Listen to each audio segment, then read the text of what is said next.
10 लाख रुपए महीने कमा करके घरों में सुकून नहीं है, जिंदगियों में करार नहीं है। उसकी वजह यह है कि हमारे घरों के अंदर से बरकतें जा चुकी हैं, हमारे घरों के अंदर से बरकतें रूठ गई हैं। काश हमने कुरान की तिलावत को खास कर लिया होता, हर घर के अंदर कुरान की तिलावत हुआ होती, फजर के बाद रोज कुरान खुला करता, फजर के बाद रोज औरतें कुरान पढ़ा करती। लेकिन कहां से पढ़ेंगी औरतें कुरान? हम जब बीवी तलाश करके लाते हैं पहले ये पूछा जाता है एमए पास है कि नहीं, बीए पास है कि नहीं। यार ये तो पूछा करते हो, ये क्यों नहीं पूछते हो इस बच्ची को कुरान आता है कि नहीं, इसे दीन की वाकफियत है कि नहीं। जब ये घर से चली थी तो इसके जहेज में तो कुरान देखा गया था, लेकिन कभी मुसल्ले पे कुरान नहीं देखा गया। इसके जहेज में तो कुरान था, लेकिन आज तक इसके आगे कुरान रखा हुआ नहीं देखा गया। वजह क्या है? इसके बाप ने जहेज का एहतराम तो किया, लेकिन बेटी को कुरान नहीं पढ़ाया। और तुम भी खाली डिग्रियां देख के ले आए। जाओ कुरान की कारियां लेकर के आओ, दीन सीखने वाली बेटी लेकर के आओ। खुदा की कसम कदम उसके आएंगे, करम खुदा का आना शुरू हो जाए। वाह वाह वाह, जिंदाबाद। बहुत खूब, बहुत लाया करो। और नौजवान रिश्ते कर रहा ना, कह रहा अम्मा देख के ये जरा मुंह ढंग से देख लिए, ढंग से देख लिया। वो भी सही कह रहा, वो तमाशा हो रहा है रिश्तों में। भाई साहब 5 मिनट में शक्ल बदल देते हैं। वो कमाल है पेंटरों का, पता ही नहीं चलता है कि नहीं। और अब तो अल्लाह माफ करे, ये मुसलमानों में भी रिवाज आ गया ब्यूटी पार्लर का। इरफान साहब, ब्यूटी पार्लर का रिवाज है। 3-3, 6-6 घंटे ब्यूटी पार्लर में मेकअप के बाद दुल्हन आती है। हालात देख रहे, मेरी बात समझने की कोशिश करें। मैं कोई नारे लगवाने नहीं आया, मैं बस सिर्फ कुछ बातें कहने आया हूं अपने लोगों से। 6-6 घंटे ब्यूटी पार्लर, ये कभी धुलना नहीं है? बोलो धुलेगा कि नहीं? जिस दिन धुल गया उस दिन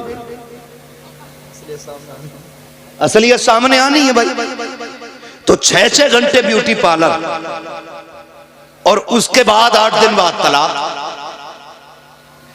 लड़का कह रहा जो देखी थी वो है ही नहीं, फोटो किसी और का था।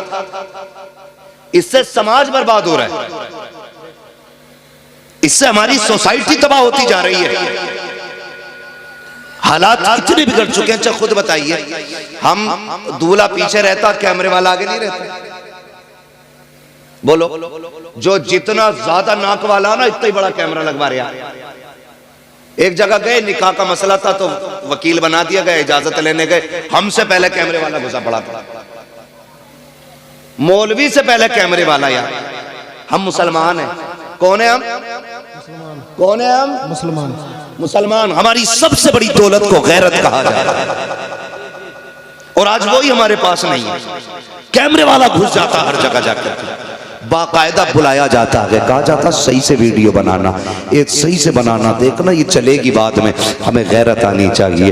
ब्यूटी पार्लर के नुकसानात आप न जानो, मगर मैं आपको बता जाऊं, ब्यूटी पार्लर के नुकसानात आप देखिए। चेहरे बिगड़ जाते हैं। जब मियाँ बीवी एक जगह रात को आकर के इकट्ठा होते हैं, हुक्म तो ये था ना कि नमाज अदा की जाए, दोनों एक जगह पर अल्लाह की बारगाह में शुक्राने के सजदे अदा करें। लेकिन करे कौन सजदे अदा? लड़के को तो वैसे फुर्सत नहीं है, और लड़की इतना ब्यूटी पार्लर से सज के आई है, मुंह धुल गया तो सारा काम खराब हो जाएगा। वुजू कर नहीं सकती है, इसलिए सजदे भी नहीं हो सकते हैं। जब वुजू नहीं होगा, सजदे नहीं होंगे, तो बरकतें कहां से आएंगी? ए मेरी कौम के शहजादियों, ब्यूटी पार्लर का हुस्न जो होता है ये घंटे 2 घंटे का होता है। रब ने तेरे लिए वुजू को दिया था, तेरे लिए नमाज को दिया था। चेहरे पे अगर बिल्कुल भी रंग रोगन न था, 5 वक्त वुजू करके तुझे सजदे करके रब को मनाना था। ब्यूटी पार्लर का हुस्न कहता है जो रब की बारगाह में किए जाने वाले सजदे हुस्न दिया करता है। बहुत खूब, जिंदाबाद। बहुत अच्छा। लेकिन नौजवान भी अंधा हो गया, मर गया। क्या यार देख कहियो,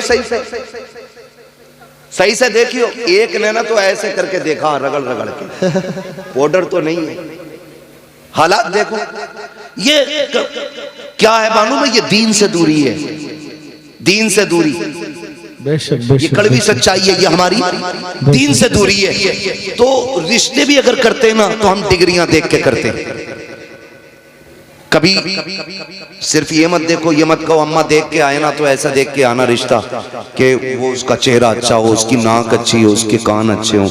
ऐसे ऐसे तखय्युलात पैदा कर देते हैं। ये बीच में जो निकाह कराने वाले लोग होते हैं ना, अच्छी बात है रिश्ता कराना, लेकिन जरा हल्का हाथ रखा करो। आते ही कह रहा लोंडिया ऐसी देखी ना होगी जी तुमने। ये जुमला जब कह दिया ना लड़के के सामने तो उसके जहन में एक तस्वीर बन गई, लेकिन जब देखता है तो कहे हुए का बिल्कुल उल्टा।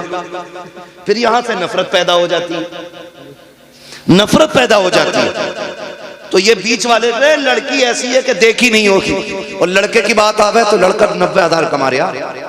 अभी उसके अब्बा ने बताया कि इसी महीने डाले लखनऊ से कितने 90,000, और 3 महीने शादी को नहीं होते लड़के का अब्बा मीटिंग लेके बैठ जा, समझाओ ये 2 रुपए नहीं कमा रहा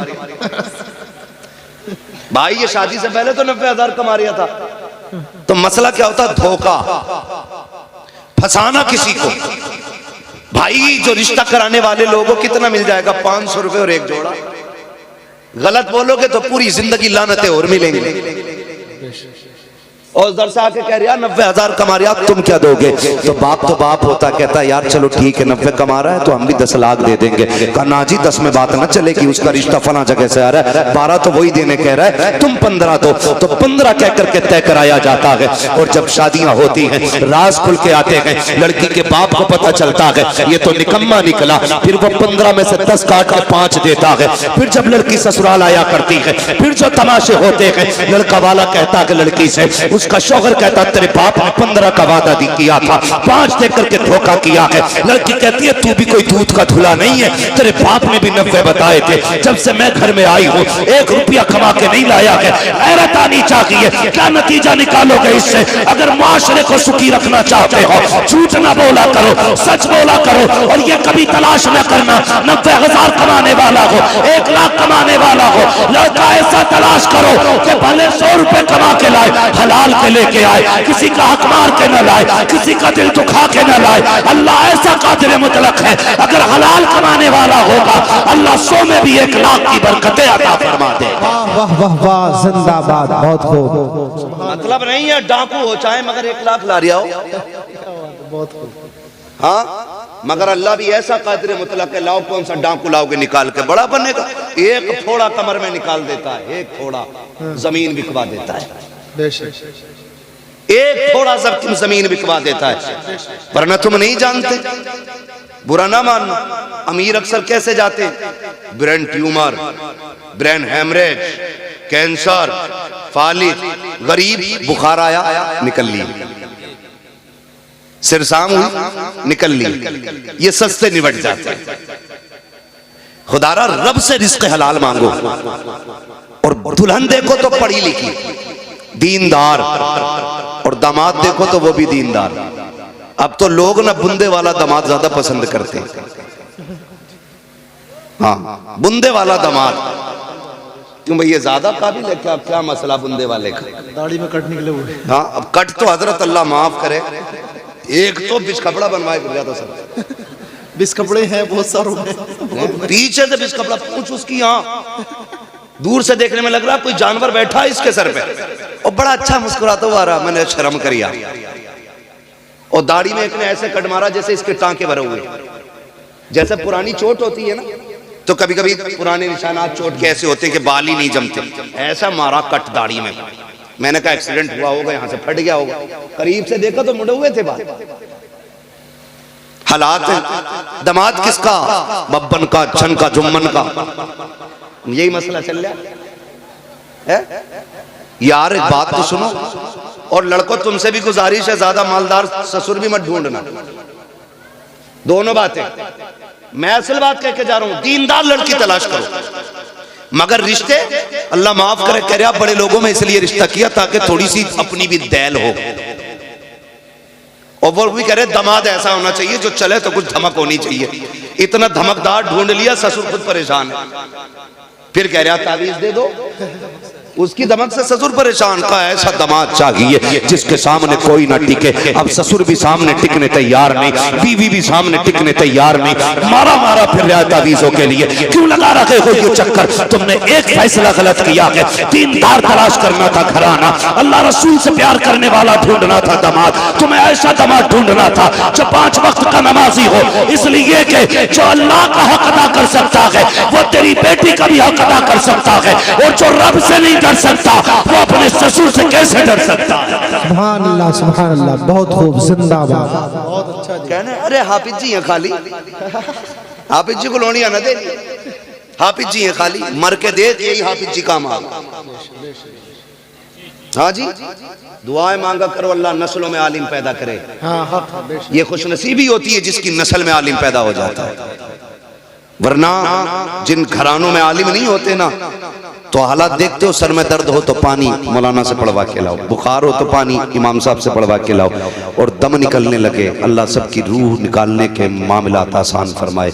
इतना मुश्किल होता वहाँ मुनाजिर साहब, इतना मुश्किल होता है कि जब रूह निकलना शुरू होती है ना तो टखनों में अटकती है, घुटनों में अटकती है, कमर में जाकर रुक जाती है, फिर सीने पे आके जब रूह अटकती है तो बड़ा मुश्किल मंजिल होता है।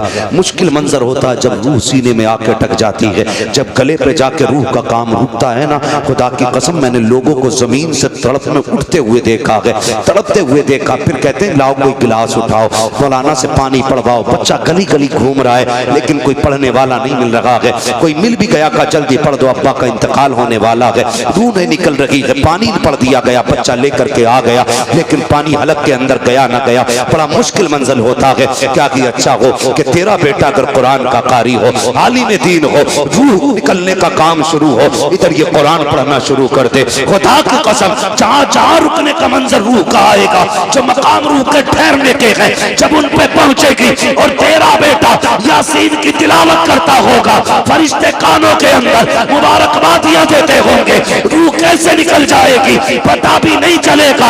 इधर कुरान की तिलावत होती रहेगी, उधर जन्नत का सफर आसान होता है। नाराए तकबीर, नाराए रिसालत, जश्ने दस्तार बंदी, नाराए तकबीर, नाराए रिसालत। कुरान के आदी बने, पढ़ेंगे इंशाअल्लाह कुरान, सारे बोले इंशाअल्लाह। और जिन्हें पढ़ना नहीं आता वो कुरान देखने की आदत डाले। हर घर में कुरान होगा कि नहीं? होगा कि नहीं? हर घर में, हर घर में कुरान। और कुरान का मामला तो ये कि बंदे 5 है तो मोबाइल 8 है, बंदे 5 है कुरान 2 ही रखे, और वो भी नहीं खुलते कभी, और मोबाइल 2 मिनट कोई भी अपना मैं हूं आपको छोड़ के दिखा दे, मिलेगा ही नहीं फ्री। जिसके हाथ लग जाएगा वही चलाना शुरू कर देगा।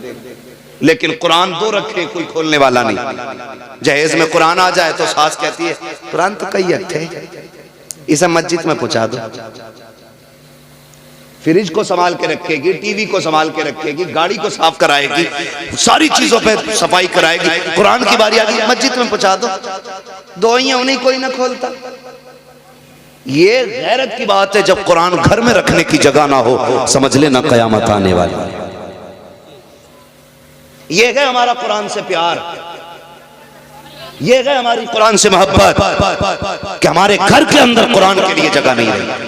क्या कुरान कहता नहीं होगा मालिक ये मुझे खोलते तक नहीं है, ये मुझे पढ़ते तक नहीं है? कुरान सिर्फ 40वां तक के लिए था। कुरान तो शऊर जिंदगी देने के लिए आया था। कुरान से इश्क करो, यहाँ भी सिला देगा, वहाँ भी सिला देगा। आओ तुम्हें बताऊं, अल्लाह अकबर। एक बहुत बड़ा शराबी था, बहुत बड़ा शराबी, इतना बड़ा मशहूर शराबी था कि इंतकाल हुआ, कोई दफन करने उसको नहीं आ रहा था, कोई हाथ लगाने उसको नहीं आ रहा था। रिश्तेदारों ने यह सोचा अगर दफन नहीं किया गया तो इसकी लाश सड़ जाएगी, बदबू फैलेगी, चलो उठा के कब्रिस्तान के गड्ढे में डाल आओ। ये सोच करके रिश्तेदार लेकर के गए। कुछ लोग शामिल हो गए जनाजे में मिट्टी देने के लिए। जब मिट्टी दे करके वापस पलटने लगे, पूरे कब्रिस्तान में मुश्को अंबर की खुशबू आने लग गई थी। लोग हैरत में थे, ये क्या मामला है, ये खुशबू कहां से आ रही है? लोग पलटे उधर जिधर से आ रही थी। जाके देखा उसी कब्र की मिट्टी उठाई जिसके अंदर शराबी को दफनाया था। जब सुना तो उसकी कब्र से मुश्क की खुशबू आ रही थी। दौड़े लग कई लोगों की उसके घर की तरफ, कहने लगे यार शराबी तो बड़ा था, बड़ा पापी था, इसकी कब्र से खुशबू कैसे आ रही है? घर गए, बेटी के भी आंसू सूखे न थे। जाके पूछा, बता तो सही बेटी, तेरे बाप ने कौन सी नेकी की थी? बच्ची ने आंसू साफ किए। कहा मजाक कर रहे हो? कहा मजाक तो नहीं है, बता तो सही तेरे बाप की नेकी क्या थी? कहा हुआ क्या है? कहा आज जब दफना के लौट रहे थे, उसकी कब्र से मुश्क की खुशबू आ रही थी। कहा मेरा बाप शराबी था, मेरा बाप गुनाहगार था। कहा बेटी हम भी जानते हैं, लेकिन ये बता नेकी क्या की थी? उसने कहा नेकी तो कोई याद नहीं है, लेकिन इतना मुझे याद आ रहा है, जब कभी नशा उतरा करता था तो मेरा बाप गुस्ल करता था, वुजू करके गुस्ल करके खुशबू लगा के आता था, और ये जो सामने कुरान रखा है वो इसको उठा के गोद में लेके बैठ जाता था। मेरे बाप को कुरान पढ़ना नहीं आता था, लेकिन जब कुरान खोलता था तो रोना शुरू कर देता था। कहता था मेरे मालिक मुझे तेरा कुरान पढ़ना नहीं आता, मैं वो बदनसीब बंदा हूँ जिसे कुरान की तिलावत नहीं आती। का ये कहता रहता, रोता रहता, और कभी कभी तो इतना बेकरार हो जाता कि उंगलियां रखता आयतों पे और कहता मालिक ये मैं नहीं जानता ये क्या लिखा है, लेकिन जो भी लिखा है सच लिखा है। ये क्या कहा गया है मुझे नहीं पता है,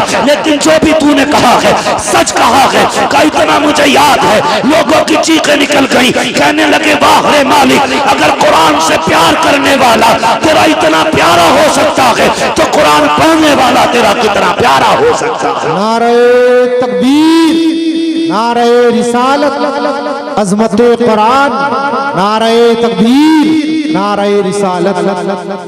भाई कम से कम अगर कुरान पढ़ना नहीं आता तो कुरान को देख के चूम लिया करो, चूम लिया करो, उसकी ज़ियारत किया करो, उसे सीने से लगाया करो।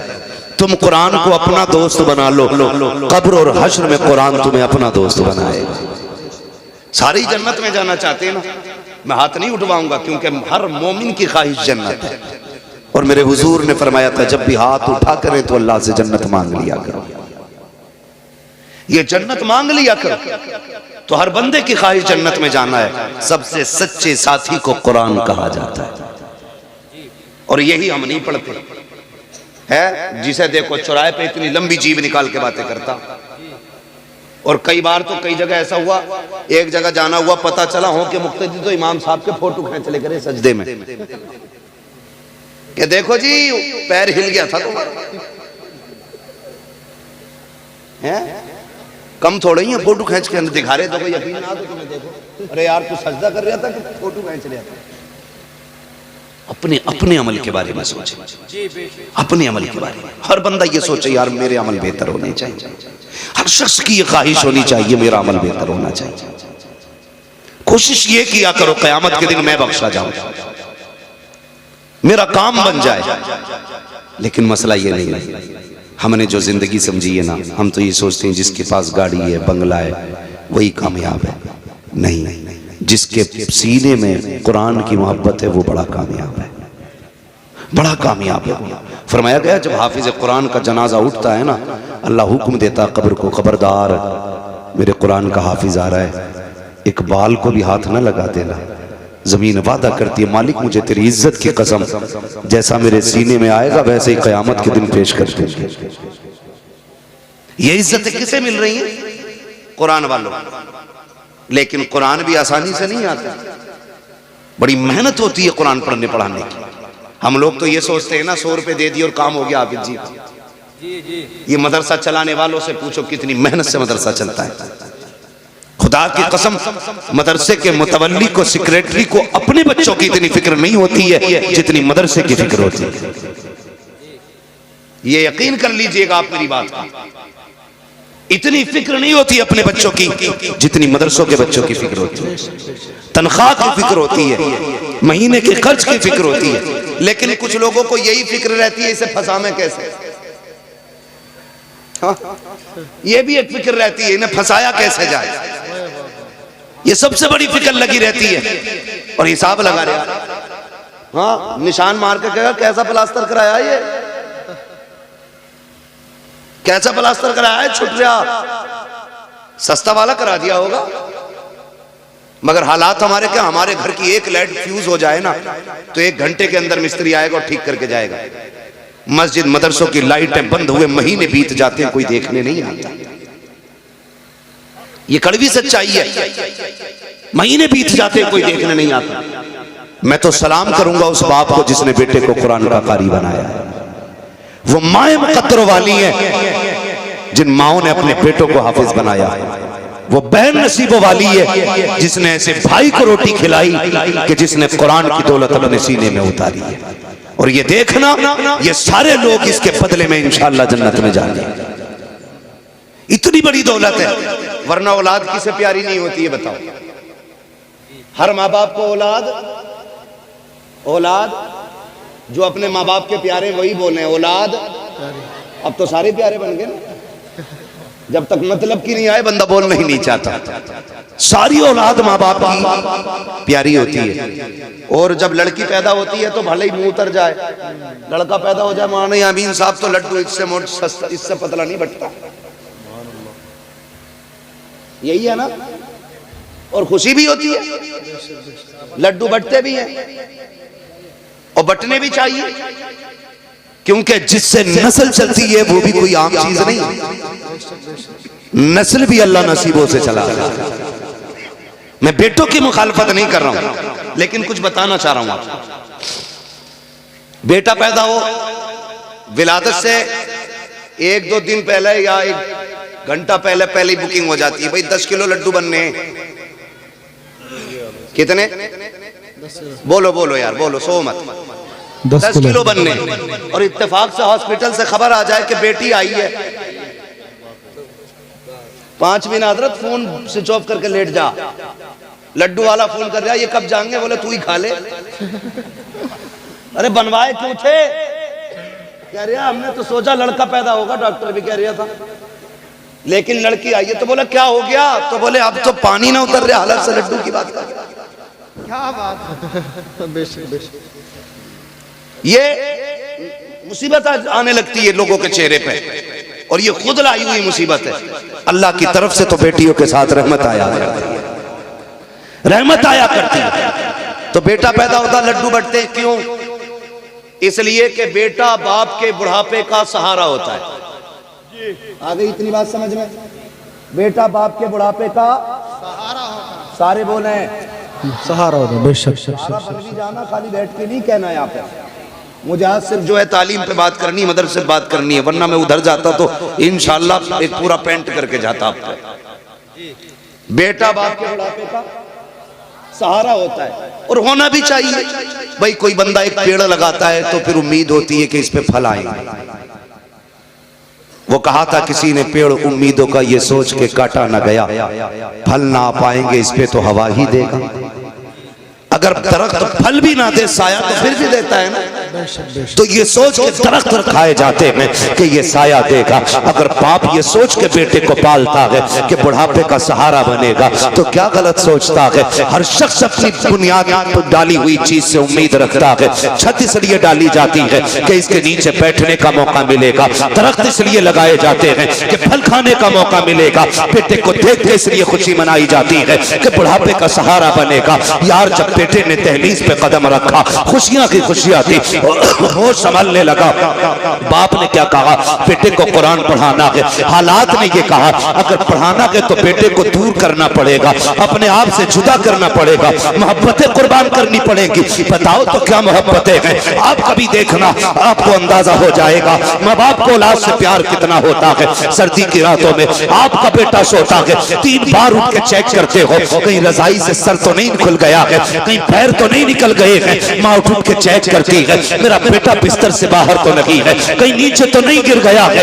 इतना प्यार माँ बाप औलाद से करते हैं। लेकिन जब कुरान की बारी आती है, वो बेटा जो बुढ़ापे का सहारा होता है, वो बेटा जो माँ बाप की आंखों का करार होता है, वो बेटा जो घर वालों का सुकून होता है, उसको घर में नहीं रखा जाता, फिर उसे मदरसे वालों के हवाले कर दिया जाता है। अब क्या करना है? का जो चाहो वो करो, लेकिन हमें कुरान की दौलत चाहिए। किधर तुमने बेटा दे दिया, अब वहां कोई देखने वाला नहीं है, वहां कोई सीने से लगाने वाला नहीं है। आपके बेटे को रातें भी तन्हाई में काटनी पड़ेगी, दिन भी मुश्किल में काटना पड़ेगा। लेकिन बताओ तो सही, ये सोबतें किसके लिए थी? तो कहना पड़ेगा कुरान के लिए। ये मोहब्बतें किसके लिए थी? कहना पड़ेगा कुरान के लिए। ये कुर्बानियां किसके लिए है? कुरान के लिए। यूं ही कोई कुरान का कारी नहीं बन जाता। एक माँ ने बेटे की जुदाई बर्दाश्त की है, जब कुरान की दौलत सीने में आई है। बाप ने बेटे को जिगर से दूर किया है, जब कुरान की दौलत सीने में आई है। बहन ने भाई को रुखसत किया है, जब कुरान सीने में आया है। और खुदा की कसम,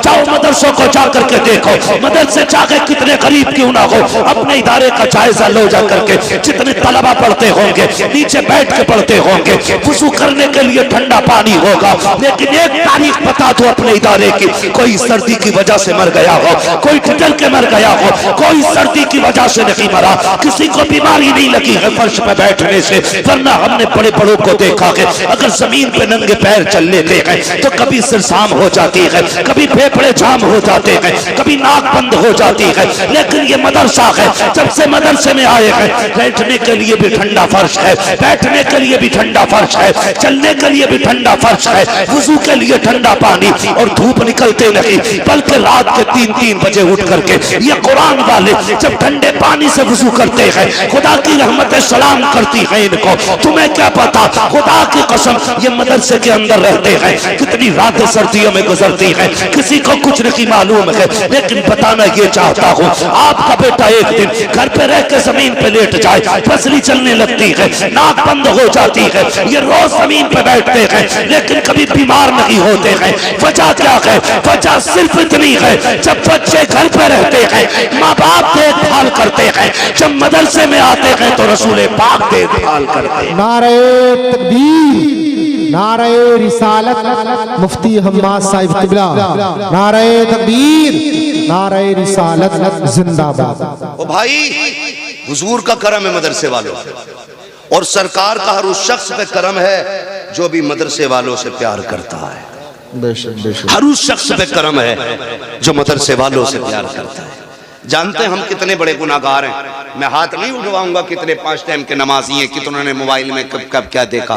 मैं सिर्फ इतना कहूंगा, अपने गिरबान में हम भी झांके, आप भी जाके, हम कितने गुनाह करते हैं, फिर अजाब क्यों नहीं आया?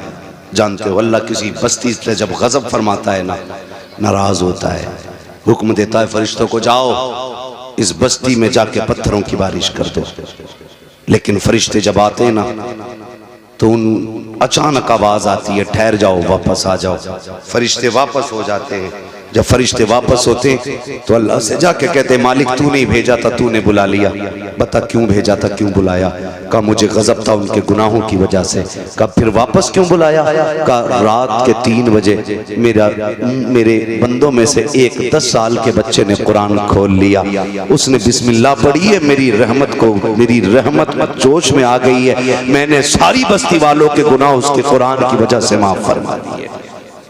एक बंदा कुरान पढ़े तो इतनी अल्लाह बरकतें अता करता है, और जिस बस्ती में सैकड़ों बैठ करके रोज कुरान खोलते हो, है कोई अंदाजा? कोई अंदाजा नहीं लगा सकते। सैकड़ों लोग जहां बैठ के दिन में 1000 मरतबा औज़ बिल्लाह और बिस्मिल्लाह पढ़ते हो, अल्लाह कितनी बरकतें अता फरमाता होगा। और सबसे ज्यादा नसीब वाले वो लोग जिनका अपना पैसा मदरसों में लगता है, जिनका अपना पैसा मदरसों में लगता है। लोग कई बार तो ऐसे होते हैं 10 रुपए देते हैं और हिसाब लेते हैं 3 साल का। 10 रुपए की रसीद कटेगी, ठीक है, और फिर पता क्या कहते ये साहब मुतवल्ली साहब से हिसाब दिलवाओ हमें। वो कहते हैं ना, जिसे मारना नहीं होता वो बल्ली उठाता। कहता मैं तो अकेला चला दूंगा, खाली हिसाब दिलवा दो। अबे चाओ उल्लू के पट्टे, तुझसे घर नहीं चल रहा, मदरसा चलाएगा? मदरसा तेरे जैसे अमीर नहीं चलाते, मदरसा मदीने वाले रसूल चलाया करते। कैसे? बस लगे आला हजरत मुफ्ती हम्माद साहिब किबला, ख्वाजा का हिंदुस्तान का। चलिए कोई बात नहीं, नाराज माशाल्लाह, अल्लाह सलामत रखे। कोई बात नहीं बच्चे, जिसे कोई इज्जत ना दिया करे उसे आप सब इज्जत दिया करें। ये नहीं, कुछ नहीं होना चाहिए, सारे ही अल्लाह के बंदे। अगर इसका दिमाग थोड़ा लूज है तो इसका मतलब ये नहीं है कि तुम जिब्रील हो गए हो। सब अल्लाह की कुदरत है। किसी को ज़हीन बनाया उसने, किसी को कुछ दिया, ये सब उसकी कुदरत के करिश्मे। बंदे सारे ही अल्लाह के होते हैं, तो थोड़ा सा जरा कंट्रोल किया करें। ठीक है जी, तवज्जो है आप लोगों की जो मैं कह रहा था आपसे। तो वो हिसाब लेता जो 10 रुपए देता है, और जिसका काम दीन की खिदमत होता है बेचारा वो मुंह से ही नहीं बोलता, वो मुंह से ही नहीं बोलता बेचारा, काम करे जा रहा। वो क्या कहता, यार मेरा काम देना था मैंने दे दिया, अब ये क्या करेगा ये जाने और अल्लाह जाने। यही होता है ना। और हालात अल्लाह माफ करे, लॉकडाउन लगा था तुम्हारे गांव में? ना लगा ना लॉकडाउन? पूरे भारत में लॉकडाउन था। तो चलो बिजनेसमैनों का बिजनेस बंद था, सर्विसमैनों की नौकरियों की छुट्टी थी, तनख्वाहें रुक गई थी। मदरसे वाले बेचारे किसानों के पास गए ना कि चंदा दे दो, तो कह रहे दिख न रहा लॉकडाउन चल रहा, तेरी फसल तो पूरी आई भाई। बहाना ढूंढ रहे, बहाना कि यार लॉकडाउन है। अरे भाई तेरा काय का लॉकडाउन है? तेरा गेहूं भी कटा, धान भी कटा, गन्ना भी बिका, सब कुछ हुआ ना। किसानों को और ज्यादा देना चाहिए था। हाँ, फायदा क्या हुआ मैं खुद जानता हूं, मैं भी गांव का रहने वाला हूं। कभी किसी की मजबूरी का जिंदगी में फायदा ना उठाना।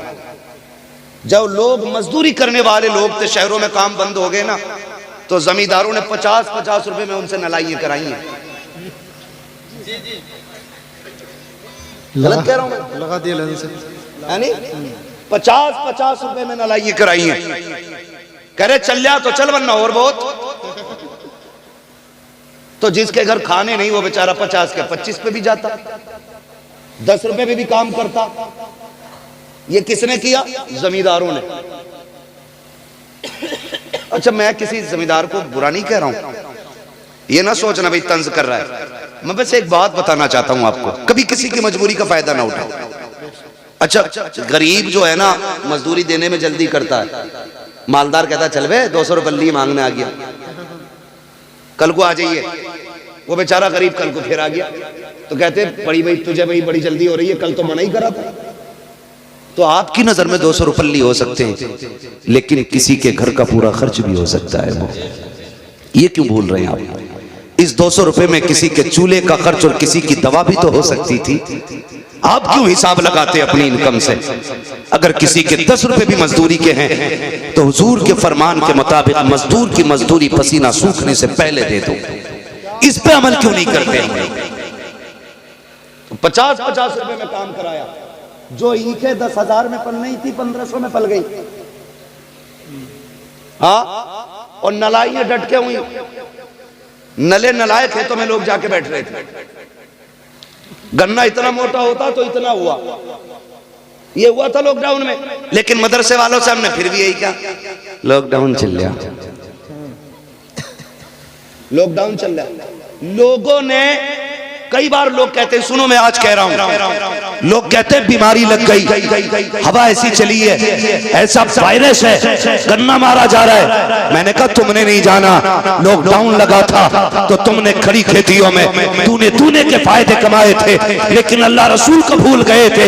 आज उसने खड़ी खेतियों में आग लगाई है, कोई बचाने वाला नहीं है। कड़े खेत के गन्ने बर्बाद कर दिए, कोई देने वाला नहीं है। चाहो दावे के साथ कहता हूं, सुख के दिन आए या दुख के दिन आए, खुदा को याद रखा करो, वो तुम्हारे खेतों की भी हिफाजत करेगा, तुम्हारी जेबों की भी हिफाजत करेगा। बहुत खूब, बेशक बेशक बेशक।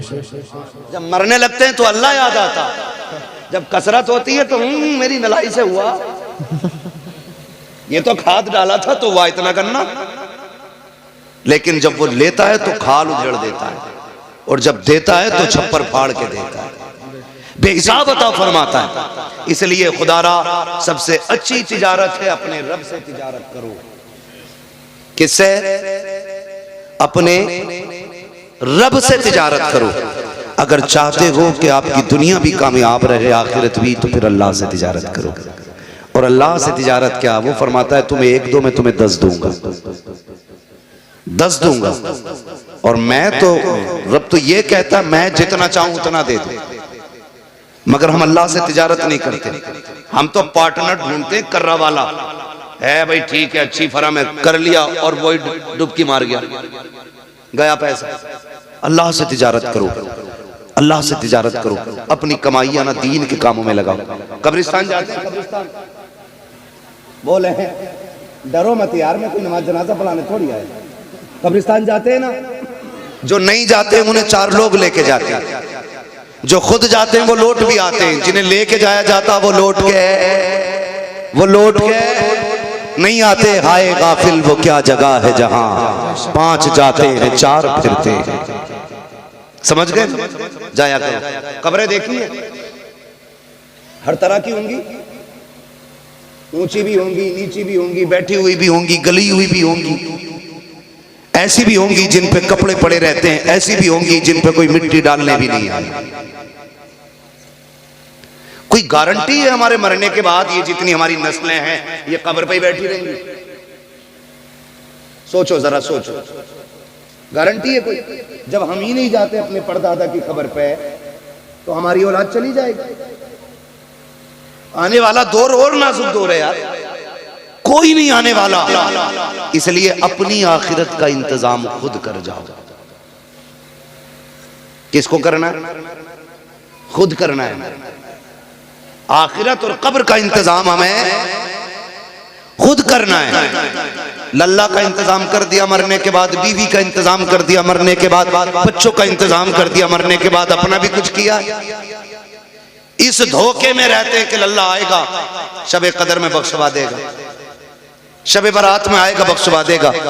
लेकिन हकीकत क्या है जानते हैं? शबे कदर में भी आगा सिर्फ अगरबत्ती या मोमबत्ती जला के निकल लेगा, इससे ज्यादा कुछ नहीं करेगा। हम सुन्नियों के अंदर क्या, अब तो कब्रिस्तान में लाइट लगाई जाती है और लोग आते निकल लेते हैं, आते निकल लेते हैं। अंदर से अगर मुर्दों की आवाज सुन पाते तो वो कहते हैं एक बात बताओ, ये लगाई क्यों है? ये तो तुम्हें उजाला दे रहे हैं, हमारे लिए क्या किया तुमने? अंदर के लिए कुछ किया? कुछ लोग कहते हैं जा भाई ड्यूटी लगाते हैं, तू भाई मेरे बाप की कब्र की घास खो दी है। ये मतलब जो राहत मिल रही थी ना हरियाली से, वो भी खुदवा दी, वो भी खुदवा दी। कुछ तो चूना फेर देते। ऐसी भी हमने कब्रें देखी हैं अपने सुन्नियों में, चूना फेर देते हैं अब्बा की कब्र पे। क्यों? छठी हो रही है अब्बा की, हाँ, कब्रें साफ हो रही हैं, लाइटें लगा दी। और भाई जरा सोच तो सकी, एक नहीं 1,00,000 लाइटें ऊपर लगा दो, अंदर कोई फायदा नहीं पहुंचने वाला। 1,000 कैंडल लगा दो, कोई फायदा नहीं होने वाला है। अंदर उजाला कैसे होगा, इसके बारे में सोचा करो। हर बेटे से गुजारिश है, ऊपर लाइट लगाना या मत लगाना, मोमबत्ती लगाना या मत लगाना, अगरबत्ती लगाना या मत लगाना, ये तुम्हारी मर्जी है। अगर बाप की कब्र को रोशन करना चाहते हो तो कुरान सीख लो, कब्र पे आओ, एक तो सूरत पढ़ो, हाथ उठा के बाप की रूह को बख्श दो। ऊपर उजाला हो न हो, तेरे बाप की कब्र के अंदर अल्लाह उजाला अता फरमा दे। बहुत खूब, जिंदा हो।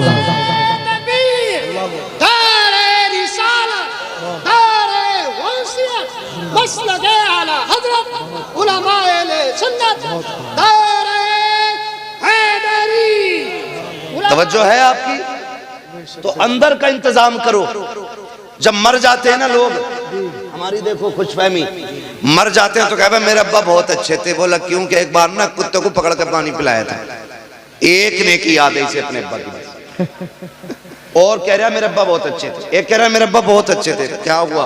कि मेरे अब्बा ने ना, एक आदमी नंगे पैर जा रहा था, उसे जूते दे दिए थे। बस एक ने की याद है।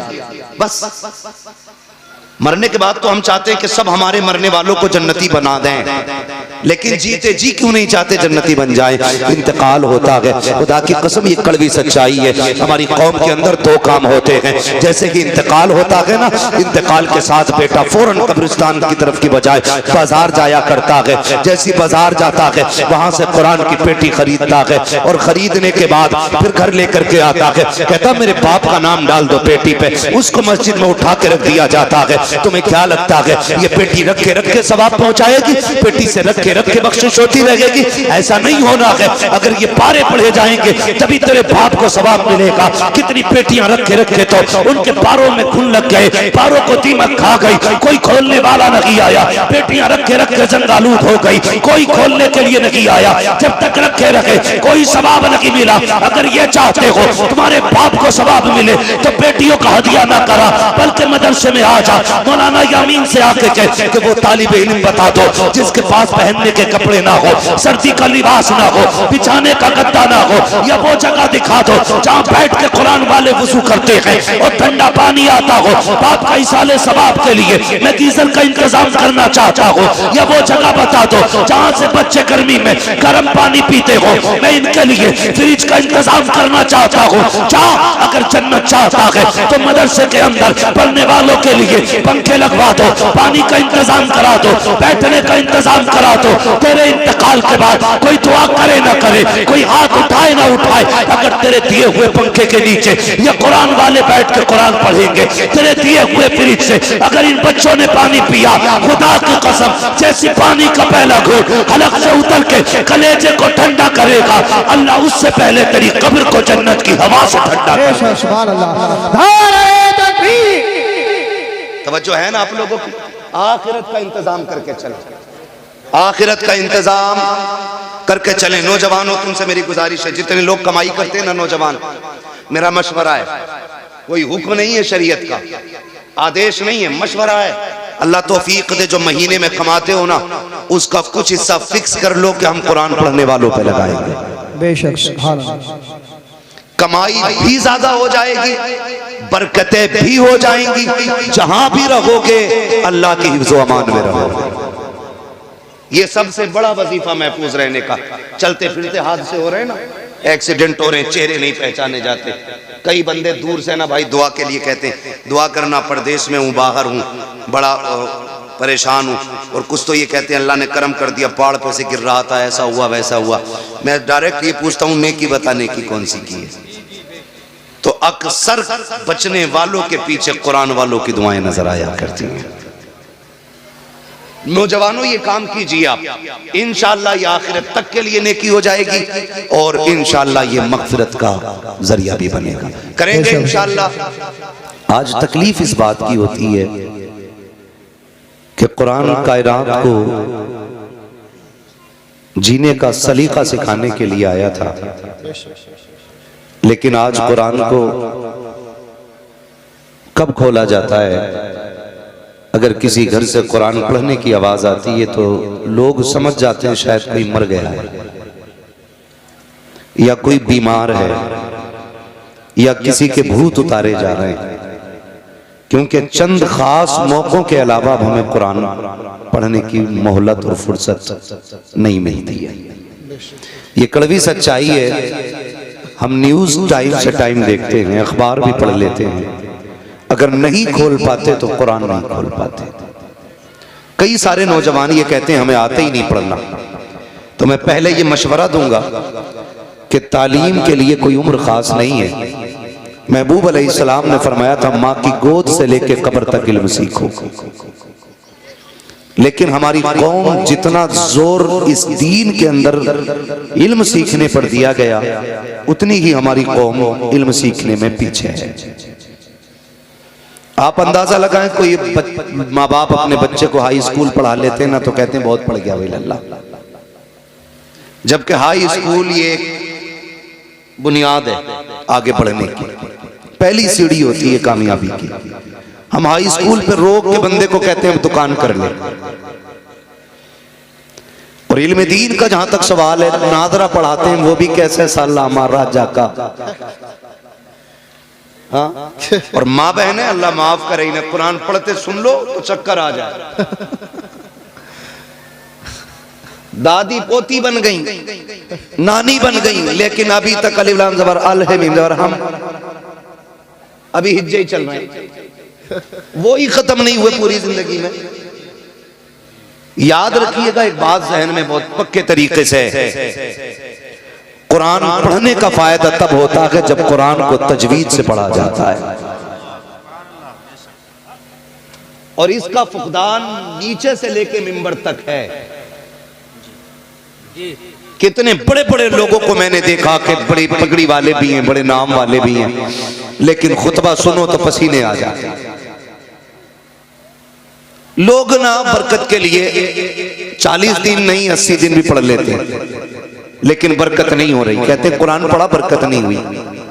तो मसला कुरान में नहीं है, मसला आपके पढ़ने में है। पूछो इन उलमा से, असल चीज होती है कुरान को तलफ्फुज के साथ पढ़ना। कैसे? बाबा फरीदगंज शकर रहमतुल्लाह तआला अलैह बैठे, मदरसे के कुछ बच्चे निकले बर्तन लेकर के, आप बाहर बैठे थे, कहने लगे किधर जा रहे हो? कहा हुजूर चश्मे से पानी लेने के लिए जा रहे हैं। कहा चश्मा तो बहुत दूर है, ये कुआं करीब है, इससे क्यों नहीं भर लेते पानी? कहने लगे पानी तो इससे भी भर लेंगे, लेकिन इसका पानी खारा है, पीने में मजा नहीं आता। फरमाने लगे अच्छा भर के लाओ, मीठा मैं कर देता हूं। जब पानी भर के लाके रखा गया ना, आपने पढ़ा आवाज के साथ कुल वल्लाह शरीफ और दम कर दिया। बच्चे लेके गए, उस्ताद ने कहा इतनी जल्दी आ गए? कहने लगे जी। कहा पानी कहां से लाए? कहा कुएं से। कहा वो कुएं का पानी तो खारा है? कहने लगे नहीं, अब ये मीठा हो गया। कहा कैसे? कहा एक बाबा बैठा है, उसने पानी पे दम कर दिया, पानी मीठा हो गया। कहा पढ़ा क्या था? कहा उसने कुल वल्लाह शरीफ पढ़ के पानी पे दम किया, पानी मीठा हो गया। कहने लगे उस्ताद ये कौन सी बड़ी बात है, लाओ जरा सारे बर्तन भर लो। कुल हु अल्लाह तो हमें भी आती है ना। पूरी रात पढ़ के फूकते रहे, एक घड़ा तो क्या एक घूंट पानी मीठा ना हो सका। सुबह हो गई, फूकते फूकते तूक सूख गया। सुबह उठे दौड़े, कहने लगे बाबा बताओ तो सही, तुमने भी सूरह इखलास पढ़ी थी, मैंने भी सूरह इखलास पढ़ी थी, आपने एक बार पढ़ दिया, सारा पानी मीठा हो गया। मैंने सारी रात पढ़ा है, एक घूंट पानी नहीं हुआ। मीठा मुस्कुरा के कहने लगे नादान तुझे पता नहीं है, सिर्फ कुरान पढ़ने से पानी मीठा नहीं होता है। अगर पानी मीठा करना है तो जबान भी बाबा फरीद जैसी होनी चाहिए। नारे तकबीर, नारे रिसालत, अजमत कुरान, नारे तकबीर, नारे रिसालत। असल होता है जबान का दुरुस्त होना। समझ गए मेरी बात? असल क्या होता है? जबान का दुरुस्त होना। मसाइल बड़े हैं हजरत। लोग हज करने जाते हैं, लेकिन गया था तब भी दाढ़ी नहीं थी, आया अब भी नहीं रख रहे। गया था तब भी डंडी मार रहा था, आया अब और लंबी करके डंडी मार रहा। क्या मतलब? मतलब वहां की जियारत में नहीं है, मतलब इसके अपने अमल में। बहुत गौर से मेरी बात सुनिएगा, मतलब इसके अपने अमल के अंदर है। कहा क्यों? मैंने कहा जरा सोच तो सही, अगर मदीने जाके भी तुझे हुजूर से इश्क ना हुआ तो बता किस शहर से इश्क की दवा लाएगा। अगर काबे के साए में खड़े होकर भी तुझे रोना नहीं आया तो बता कहां जाके अपने गुनाहों पे आंसू बहाएगा। लोग कहते हम तो गए, और मैं भी जानता हूं कितने लोग पहली नजर में फरमाया गया जब काबे पे पहली नजर पड़ती है तो जो दुआ मांगी जाती है अल्लाह कबूल फरमाता है। लेकिन लोग पहली नजर पे दुआ कहां मांगते हैं? काबा नजर आने से पहले कैमरे निकाले जाते हैं, मोबाइल खोल के लगा दिया जाता है, फिर कहता है देखो 10 कदम दूर है, अब 5 कदम दूर है, वो देखो सामने काबे का गिलाफ है, वो देखो मिजाबे रहमत है। नादान देख तो सही कहां आया है? क्या तू दुनिया को दिखाने के लिए आया था? यार नजरें नीची कर लेता, जैसी काबा सामने होता, कोई कलाई पकड़ के कहता अब तो नजरें उठा के देख, सामने काबा है, अल्लाह अकबर। पहली नजर उठाता, फिर दिल की दुआ मांगता, खुदा की कसम पहली नजर में अगर तू बख्शिश मांग लेता दी जाती, इश्क रसूल मांगता दी जाता, अगर तू रब से उसकी रजा मांग लेता तो दे दिया जाता। अगर रब से ये कह देता या अल्लाह जब तक जिंदा रहूं हाजिरी अदा करते रहना, जब तक जिंदा रखना काबे की हाजिरी करता रहना। नारे तकबीर, नारे रिसालत, खतीब हिंदुस्तान, नारे तकबीर, नारे रिसालत। लेकिन नियत ही अच्छी नहीं है। हम तो फातिया भी करवा रहे हैं, हाफिज जी से तो इस्मारा करवा रहे हैं कि लोग ये ना कहें मैं बिना फातिया का खाना था। बरकत का मसला ही नहीं। झगड़ा कब होता है चच्चा बताऊं? झगड़ा तब होता है जब इमाम साहब फातिहा पढ़ के चले जाएं, इनसे कोई खाना भी ना कहे और खाना पड़ जाए बारात का कम, तो कहते हैं दिल से ना मांगी दुआ इमाम साहब। यही होता है ना।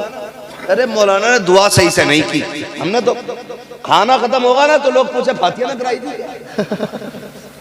अच्छा ये पहला सवाल होता, फातिया नहीं कराई थी?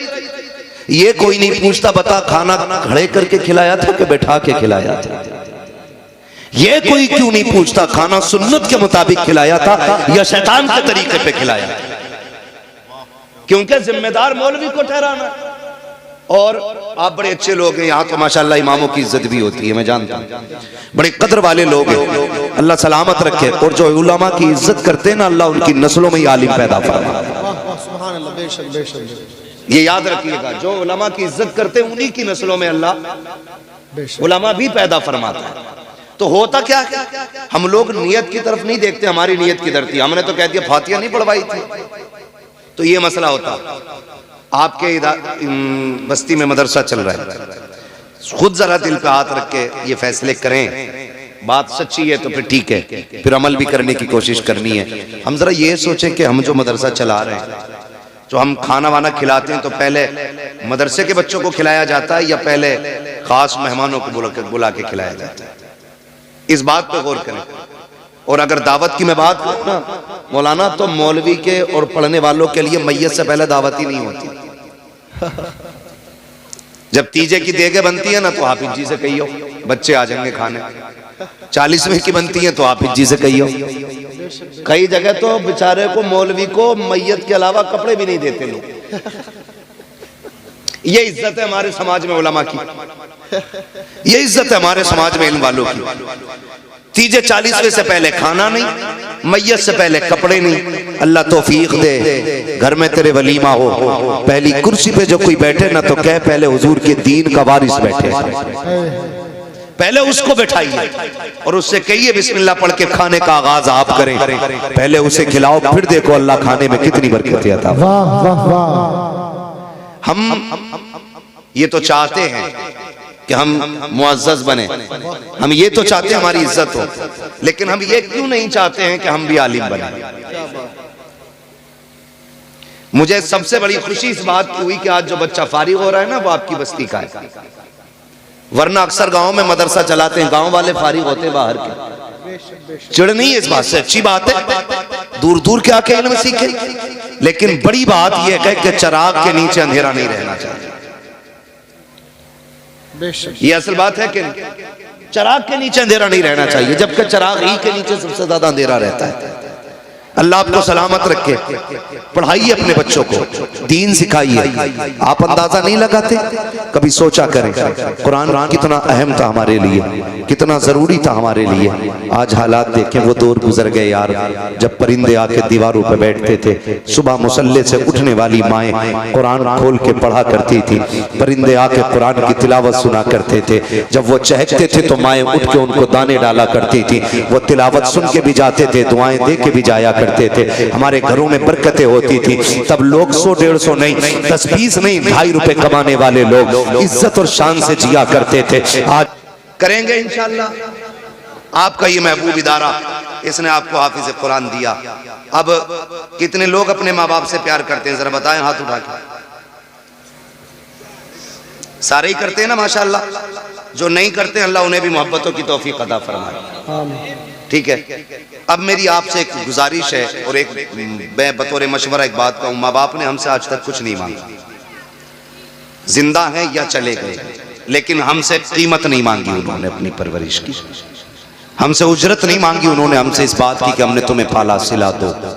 मांगा उन्होंने कभी नहीं मांगा ना। आज मैं मशवरा देता हूँ, जो लोग ये चाहते हैं अल्लाह इस हमारी परवरिश के नतीजे में हमारे माँ बाप को नेकियां दे या जन्नत दे, उनसे मेरी गुजारिश है आज कोई बंदा सबसे पहले उठे जो अपने इस इदारे के ताउन के लिए अपने माँ बाप के नाम से या अपने किसी भाई बहन के नाम से सबसे पहला ऐलान करे। है कोई नौजवान जो सबसे पहले उठे? कोई भी बंदा माशाल्लाह। हमारे भाई 1000 रुपए, क्या नाम है भाई?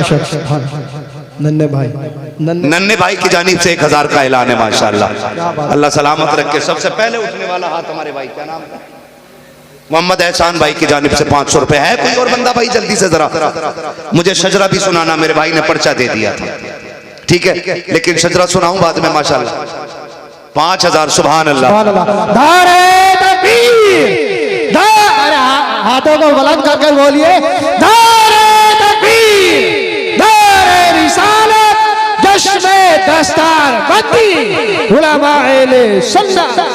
इस भाई की जानिब से 5000 रुपए सुभान अल्लाह। बोलो मेरे भाई। 2000 रुपए। क्या नाम भाई का? नाम बताओ जरा। मेहरबान भाई की जानिब से 2000 रुपए सुभान अल्लाह। बोल दो यार सुभान अल्लाह। अनीस भाई अभी 5000 सबसे ऊपर सुई है। मेहरबान भाई 2000। डॉक्टर मुनाजिर हुसैन माशाल्लाह, इन्होंने 500 रुपए का ऐलान किया। अल्लाह इनकी सुइयों में बरकतें अता फरमा दे। हाँ माशाल्लाह है भाई। और बंदा कोई जल्दी से जरा उठे। मैं कोहरवे में कोर बापू में बोल रहा हूँ भाई, यहाँ के पैसे वाले भी मशहूर हैं। उठे भाई और कोई बंदा, मैं नाम वरी के लिए नहीं, मैं हुजूर के घर की बात की है मैंने। है कोई और बंदा जल्दी से? मशवरा कर रहे हो? करो मशवरा जरा जल्दी से। उधार वाले नहीं, उधार वाले भी चाहें तो लिखवा सकते। आज के दौर में मैसेज पहुंच जाएगा घर पे। क्या कितने? 5000 माशाल्लाह। ये एक ही मोहल्ले से नूरे इलाकी भाई, ये मोहल्ला बहुत तेजी से आगे। नूरे इलाकी भाई की जानिब से माशाल्लाह 5000 रुपए। है कोई जो छठी पे पहुंच जाए? ये तो पंजतन तक का मसला था। 3000 रुपए माशाल्लाह। क्या नाम है? हाजी जुल्फिकार साहब की जानिब से 3000 रुपए माशाल्लाह। और उठे भाई हाजी, हाजी उठने पहले। है कोई और हाजी साहब भाई? जल्दी से बोले। देखो हजरत अबू बकर सिद्दीक का नाम सुनते हैं तो वाह वाह बहुत कहते हैं उन्होंने सब कुछ दे दिया था। अरे माशाल्लाह भाई, तू कब देगा यार? है ना मसला? है भाई और लोग? माशाल्लाह हाजी रिजवान साहब की जानी से 1000 रुपए। और कोई हाजी साहब हैं कोहरवे में जो यहां बैठे हो?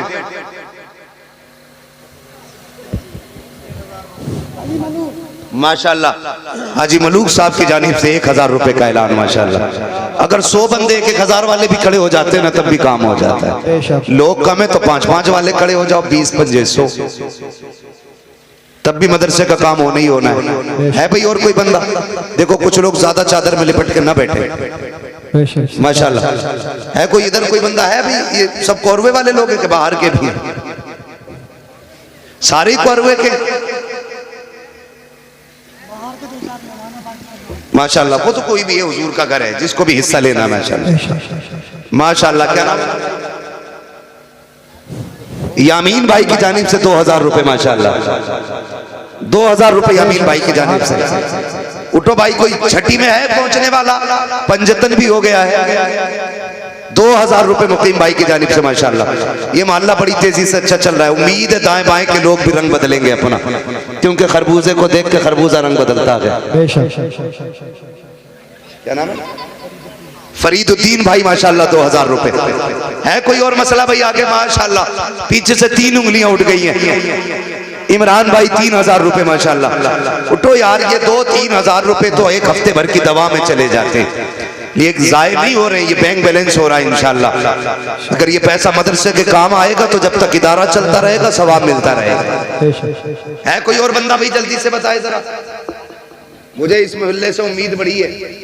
ये और जो ये बॉर्डर पे बैठे हैं ना बांग्लादेश में, आप भी हिस्सा ले सकते हैं।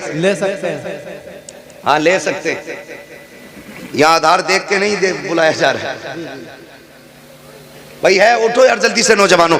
मैं तो ये सोच रहा था कौरवे के नौजवान हैं, अगर जलसे में पैसा लुटाना जानते तो मदरसे पे भी इंशाल्लाह खर्च करेंगे, लेकिन अभी नौजवान बहुत कम उठे मेरे सामने। है भाई कोई खुद मुख्तार नौजवान नहीं है?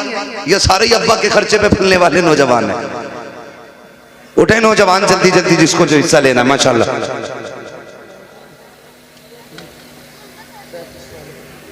करा दी जाए दस्तारबंदी? जी अभी नहीं, अभी इंतजार किया जाए। चलो भाई माशाल्लाह। ये देखो नौजवान, अल्लाह इस नौजवान की जवानी को सलामत रखे। 1000 रुपए। क्या नाम है भैया? फैजान भाई माशाल्लाह। इरफान भाई का साहबजादा, अल्लाह सलामत रखे इस नौजवान को। और भाई नौजवान उठे जरा जल्दी से। उकाबी रूह जब बेदार होती है जवानों में, नजर आती है उनको अपनी मंजिल आसमानों में। बेशक सुभान अल्लाह सुभान अल्लाह। नौजवान तो हर एतबार से नौजवान होते हैं भाई। और जरा जल्दी से नौजवान उठने वाले माशाल्लाह।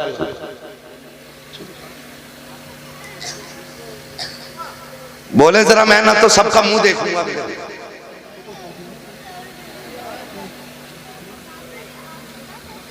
उठे भाई जरा जल्दी से, मदरसे का मसला है जरा, वरना मैं भी इतना वक्त आपका नहीं लेता। जरा बोले जल्दी से और जल्दी से ताबुन करे मदरसे का।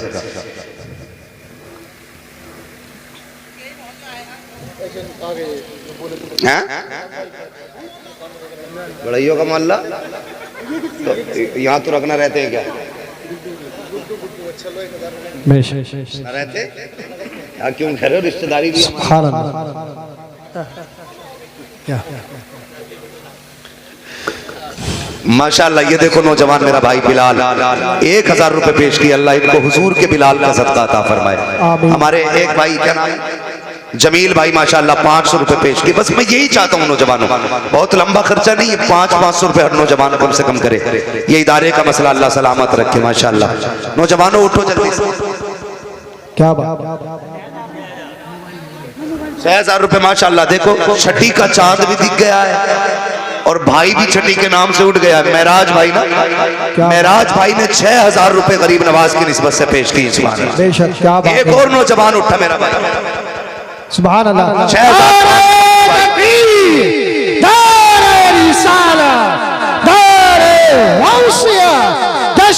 दस्तार बंदी। मेरे एक भाई ने 6500 रुपए का ऐलान किया है। क्या नाम है मेरे भाई का? नवाजिश भाई, अल्लाह इन पे अपने कर्म की नवाजिशें फरमाए। नवाजिश भाई की जानिब से 6500 रुपए। ठीक है जी, इन्होंने 6000 छठी की निस्बत से, 500 पंजतन की निस्बत से। और नौजवान आगे खड़े हो भाई माशाअल्लाह। इतना तो समझ में आ गया ना। क्या ये भी सैफी थे क्या? अरे ये भी सैफी थे क्या? ये तुरक है। देखो जी चचा, काम हो गया रिश्तेदारों का। हाँ रिश्तेदार आ गया। 6500 तुर्कों से आया है माशाअल्लाह। है भाई और बंदा जल्दी उठे, जल्दी फटाफट। मदरसे का ताबून है यार, एक ही सफ में खड़े हो गए महमूद अयाज। ना कोई बंदा रहा ना कोई बंदा नवाज। जल्दी जल्दी से करें नौजवान भाई। ये आप इस साउंड का जो है ना बेस बिल्कुल बंद कर दी। ट्रेवल इतनी खोल दी जैसे मैं पिपैया बजाने बैठा हूं। है भाई और नौजवान कोई जल्दी से फटाफट उठे। हो गया काम। काय कोई इजाजत नहीं का हो रहा है। जल्दी से भाई बोलो आगे, मुझे भी जाना आराम करना, मैं भी रोज बोलता हूँ। है भाई ये वाला मोहल्ला खाली कैसे रह गया इधर?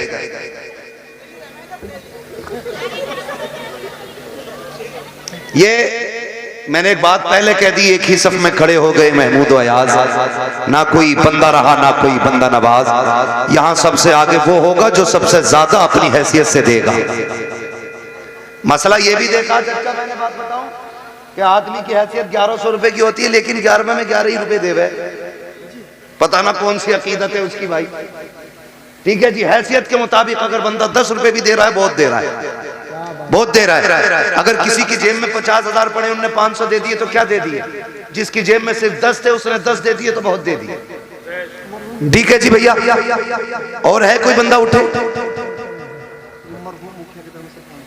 माशाअल्लाह मरहूम मुखिया साहब की जानिब से 500 रुपए पेश किए गए। अल्लाह उनकी कब्र में अपनी रहमत और गुफरान की बारिशें फरमाए। ठीक है, अब उम्मीद करता हूं इंशाअल्लाह जो रह गए हैं वो मरने से पहले एक बार जरूर हिस्सा ले लेंगे। हाँ मैं वो जिसका जो मसला है ना वो अपना कर ले। अब ये कोई कैद नहीं है, 500 से नीचे कोई नहीं आए। जिसकी जो मर्जी है वो मदरसे का ताउन करे। ये मदरसे जो अल्लाह और उसके रसूल के करम पे चलते हैं, याद रखिएगा हम और आप लोग ही खड़े होते हैं मदरसों के दाएं बाएं। गुड्डू भाई माशाअल्लाह 500 रुपए पेश किए, अल्लाह ताला कबूल फरमाए। हमारे गुड्डू भाई ने 500 रुपए पेश किए माशाअल्लाह। इरशाद भाई की जानिब से 500 रुपए पेश किए गए माशाअल्लाह। शाहिद भाई की जानिब माशाअल्लाह। मरहूम इख्तियार हुसैन की जानिब से 1000 रुपए। वो मरहूम खुश नसीब होते हैं जो अपने पीछे ऐसे लोग छोड़ के जाते हैं जो मरने के बाद भी उनका काम करते हैं। हाँ, वरना बाप की दौलत पे डांस तो सभी करते हैं, लेकिन मरने के बाद उनके इसाले सवाब के काम बहुत कम करते हैं। बहुत कुछ करते हैं तो हम परसी में बस 2-4 मिनट फाथा करते हैं, बाकी कुछ नहीं। अल्लाह तौफीक दे तो अपने मरहूमीन की जानिब से जरूर इसाले सवाब के लिए इदारे में हिस्सा लें। क्या नाम है मेरे भाई का? मोहम्मद जुनैद भाई की जानिब से 500 रुपए माशाअल्लाह। उठे भाई, हो गया काम। जरा कहते हैं या रसूल अल्लाह। ऐसे शजरा नहीं सुनाऊंगा, नमाज जनाजा पढ़ ली जाएगी। जोर से बोलो सुभान अल्लाह। सुभान अल्लाह। ये आगे वाले लोग बोलते हैं जरा सुभान अल्लाह। सुभान अल्लाह। माशाल्लाह माशाल्लाह। क्या ये हमारे मौलाना इसरारुल हक साहब की जानिब से वालिदा के इसाले सवाब के लिए 1100 रुपये माशाल्लाह, वालिदा के इसाले सवाब के लिए। अल्लाह ताला इनकी वालिदे मरहूम को करवट करवट जन्नती नेमत अता फरमाए। आमीन तो कही दो अल्लाह के बंदो, आमीन आमीन माशाल्लाह। वालिदा की जानिब से तो कह रहा हूँ मैं, वालिदा को अल्लाह, मैंने पहली वालिदा का ऐलान किया था, ठीक है कोई बंदा हो गया कम? जरा बोलते फिर सुभान अल्लाह, सुभान अल्लाह। माशाल्लाह, अल्लाह खैर कर। अच्छा माशाल्लाह, कोई बात नहीं है, अल्लाह ताला बरकत दे।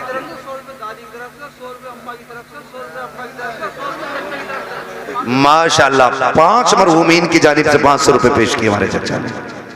हाँ, अल्लाह ताला सलामत रखे इनको और इनके मरहूमीन को जन्नतुल फिरदौस में मकाम रफी नसीब फरमाए। चलें आगे जरा कह दें या रसूल अल्लाह। या रसूल अल्लाह। जो पर्चा आया ना, मैं उसके हवाले से बस शजरा पढ़ दे रहा हूँ और फिर सलाम भी होना, दस्तारबंदी भी होनी है, ठीक है जी? कह रहा है, क्या कह रहे हो? पेज पूरा करना है? कितनी लाइनें रह गई भाई? 5-6 लाइनें रह गई हैं। है कोई जो लाइन पूरी कर ले? जल्दी कर लो, लाइन पूरी करनी है ये।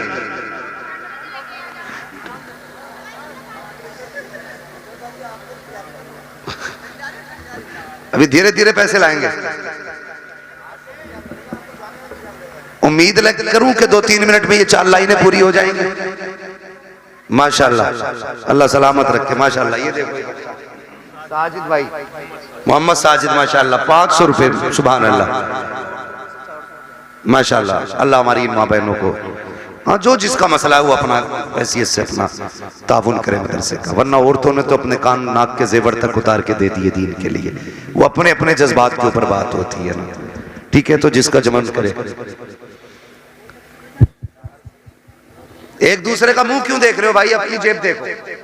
हम जो है ना, हम लोग ये हिसाब लगाते रहते हैं कि साहब बस गोश्त ताजा, कल का चाहे कुछ हो ना हो, बिना बोटी के रोटी नहीं चलती है नहीं है? माशाल्लाह मुकीम भाई ने पहले 2000 दिए थे, 1000 और अपने वालिद की तरफ से पेश कर रहे हैं। सुभान अल्लाह। अल्लाह ताला वालिद मरहूम को इनके जन्नतुल फिरदौस में मकाम रफी नसीब फरमाए। क्या नाम है मेरे भाई का, इसका नौजवान का? ना चलो उधर ही दे दो। महमूद अली भाई माशाल्लाह 500 रुपए। हाँ, अल्लाह सलामत रखे। महमूद अली,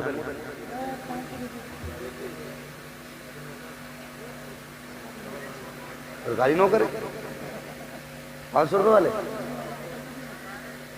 चलो अल्लाह भला करे भाई, अपना तो यही है, जो दे उसका भी भला, जो ना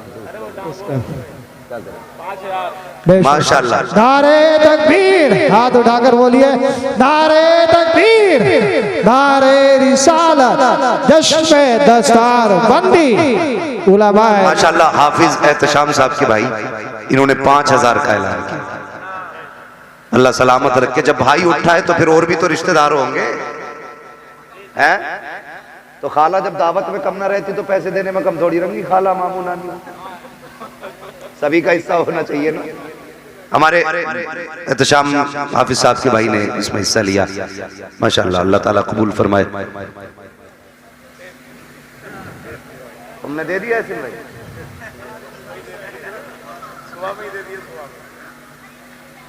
चलिए भी इंशाल्लाह जो रह गए हैं वो अपना देते रहिएगा, मदरसे का ख्याल रखिएगा। नौजवानों को मैंने मशवरा दे दिया है, हाँ बस आप ही लोगों से मदरसा चलता है। और ये बात याद रखें, मदरसे में हुजूर खुद नहीं आएंगे देने के लिए, जब उन्हें काम कराना होता है ना, किसी भी गुलाम के दिल में डाल देते हैं। जेब हमारी है, कब्जा मदीने वाले का है, सीधी सी बात है। जो दे रहा है ना वो अपनी मर्जी से नहीं, हुजूर की मर्जी से दे रहा है। अब खुद सोचिए, जिससे दिलाया गया है वो भी नसीब वाला है। बस मैं शजरा पढ़ना चाहता हूँ, जरा कह दें आप सुभान अल्लाह। सुभान अल्लाह। अब जरा सोइए मत, आखिर में जाग जाइए, बोले जरा सुभान अल्लाह। अभी आप बोल नहीं पा रहे भाई, बोले सुभान अल्लाह, वरना सलाम पढ़ लें। सुभान अल्लाह। ये सामने वाले लोग बोलते सुभान अल्लाह कहने में बेइज्जती नहीं होती। बेटे तुम चुप जाओ, मैं इनसे बात कर। सुभान अल्लाह कहने में बेइज्जती नहीं होती। ये नहीं है सुभान अल्लाह कहना छोटे लोगों का काम है, बड़े लोग नहीं कहेंगे। बड़ा होते ही वो है जो अल्लाह की तस्बीह ज्यादा बयान करता है। बोले जरा सुभान अल्लाह। आदम के बेटे शीश, शीश के बेटे अनस, अनस के बेटे कैनान, कैनान के बेटे मैलाई, बेशक सुभान अल्लाह सुभान अल्लाह। आप भी कहने को तैयार नहीं, चलो भाई मैं भी आपसे कहूंगा ही। आदम के बेटे शीश, शीश के बेटे यानस, यानस के बेटे कैनान, कैनान के बेटे मैलाइल, मैलाइल के बेटे ब्यारत, ब्यारत के बेटे इदरीस, इदरीस के बेटे मुतवशिक, मुतवशिक के बेटे लमकने के नाम, लमकने के नाम के बेटे नू, नू के बेटे शाम, शाम के बेटे जुल्हाद, जुल्हाद के बेटे शालिक, शालिक के बेटे आबिर, आबिर के बेटे दाता, दाता के बेटे रावा, रावा के बेटे शारू, शारू के बेटे नाखुर, नाखुर के बेटे तारिक, तारिक के बेटे इब्राहिम खलीलुल्लाह, इब्राहिम खलीलुल्लाह के बेटे इस्माइल ज़बीहुल्लाह, इस्माइल ज़बीहुल्लाह के बेटे केदार, केदार के बेटे वाम, वाम के बेटे हमल, हमल के बेटे साबित, साबित के बेटे सलमान, सलमान के बेटे रहीसा, रहीसा के बेटे इलियासा, इलियासा के बेटे औद, औद के बेटे हवा, हवा के बेटे अदनान, अदनान के बेटे मोहित, मोहित के बेटे नदान, नदान के बेटे मुदिर, मुदिर के बेटे इलियास, इलियास के बेटे मुदरिका, मुदरिका के बेटे खदीमा, खदीमा के बेटे किनाना, किनाना के बेटे नदर, नदर के बेटे मालिक, मालिक के बेटे फहर, फहर के बेटे गालिब, गालिब के बेटे लुई, लुई के बेटे काब, काब के बेटे मुर्रा, मुर्रा के बेटे किलाब, किलाब के बेटे कुसई, कुसई के बेटे अब्द मनाफ, अब्द मनाफ के बेटे हाशिम है, हाशिम के बेटे अब्दुल मुत्तलिब है, अब्दुल मुत्तलिब के बेटे अब्दुल्लाह है, अब्दुल्लाह के बेटे मुहम्मदुर रसूलुल्लाह। बेशक सुभान अल्लाह सुभान अल्लाह। बस जो हुए गलत उनका माफ फरमाए रब्बे कायनात। जिंदगी ने दिया साथ, फिर होगी मुलाकात। चमन रहा।